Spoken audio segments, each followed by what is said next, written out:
Goodluck Jonathan, l'émissaire de la CEDEAO, était à Bamako ce mercredi pour transmettre au président de transition, le colonel Assimi Goïta, un message des chefs d'État ouest-africains. Cette visite intervient à 4 jours avant leur réunion dimanche, où ils examineront le nouveau calendrier électoral soumis par les autorités maliennes de transition pour rendre le pouvoir aux civils. La junte a récemment évoqué une période de transition pouvant aller jusqu'à 5 ans, alors qu'initialement, elle s'était engagée à organiser des élections d'ici à la fin février 2022. Et pour aller plus loin sur le sujet, on retrouve Niagale Bagayoko depuis Paris. Bonjour. Bonjour. Alors je l'ai mentionné, les dirigeants de la CEDEAO se réunissent dimanche pour évoquer la situation au Mali. Que peut-on espérer de ce sommet ? Ce sommet est absolument crucial, non seulement pour l'avenir du Mali et de sa transition politique, mais également pour la CEDEAO elle-même, qui va y jouer à la fois sa légitimité et sa crédibilité, puisque l'organisation a été un acteur majeur et très contesté depuis le début de la transition qui s'est mise en place à l'issue du renversement du président Boubacar Keïta et de l'installation au pouvoir de la junte militaire du CNSP. Alors, est-ce que la CEDEAO se doit de faire un exemple du Mali ? Je pense notamment à la Guinée qui est dans la même situation, qui est dans une situation similaire et qui doit également présenter et tenir un calendrier électoral. C'est là que se situe véritablement le défi pour la CEDEAO, puisque en effet, ce qui s'est passé quelques mois après les événements qui se sont reproduits au Mali, puisqu'il faut rappeler qu'un deuxième coup d'État est intervenu en mai 2021 qui a mis un terme à la transition civile. Donc c'est produit également quelques mois après ce coup d'État militaire en Guinée. Or, la problématique est la suivante. Aujourd'hui, certains considèrent qu'il existe une sorte de deux poids, deux mesures, puisque les accessions inconstitutionnelles au pouvoir ne sont pas uniquement le fait, en réalité, des acteurs militaires. On a vu, avec les cas justement de la Guinée,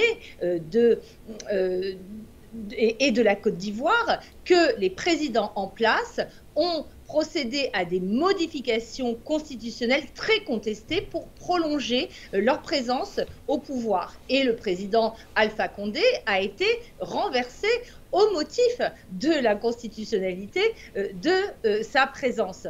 Donc aujourd'hui, la question est de savoir si la CEDEAO, qui est aussi composé de chefs d'État, dont les modalités d'accession au pouvoir, une fois de plus, peuvent également être contestées, est en mesure de mettre en œuvre les protocoles existants en matière de démocratie et de bonne gouvernance qui exigent notamment que le cadre de l'état de droit et des institutions soit respecté. Alors, autre problème au Mali, la sécurité, et la question du déploiement des forces paramilitaires russes du groupe Wagner. Et ça se pose d'autant plus depuis la fin des assises nationales qui stipulaient justement la volonté de la junte d'élargir les partenariats stratégiques avec les différents acteurs internationaux. Aujourd'hui, est-ce que Wagner est en place au Mali ? Alors, il est très important, je pense, puisque vous mentionnez cette recommandation, en effet très importante, des Assises nationales de la refondation, qui fait état de la volonté d'élargir les partenariats. Et élargir le partenariat à d'autres États, y compris la Russie, n'est pas problématique en soi, d'autant moins que la Russie est un partenaire traditionnel du Mali depuis l'indépendance de ce pays. Ce qui est davantage problématique, c'est tout d'abord les exactions qui sont reprochées à cette société Wagner, mais surtout son statut légal extrêmement flou qui rend très difficile l'établissement de connexions entre cette société militaire privée d'une part et le Kremlin d'autre part. Donc la question en réalité est de savoir si dans le cadre d'accords bilatéraux conventionnels passés entre l'État malien et l'État russe, celui-ci pourrait sous-traiter ou non une partie de son intervention à des acteurs de type Wagner. Et la position de la France dans tout ça ?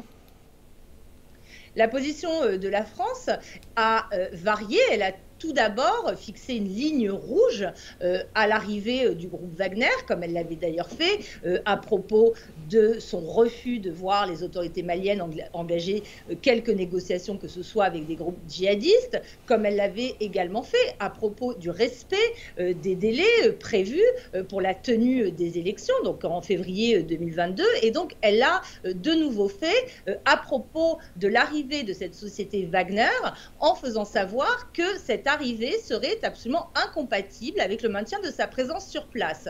Mais depuis lors, le 23 décembre dernier, a été publié un communiqué émanant de 15 pays européens ainsi que du Canada, expliquant que l'arrivée du groupe Wagner était vigoureusement condamnée, mais que cela ne remettrait pas en cause la présence des partenaires européens, donc y compris de la France, dans le pays. Donc on voit toute la difficulté qu'il y a à fixer des lignes rouges lorsque l'on est face à des acteurs déterminés à affirmer d'une nouvelle manière leur souveraineté. C'est une difficulté aujourd'hui pour la France d'avoir une position cohérente, en accord à la fois avec ses principes et avec ses intérêts.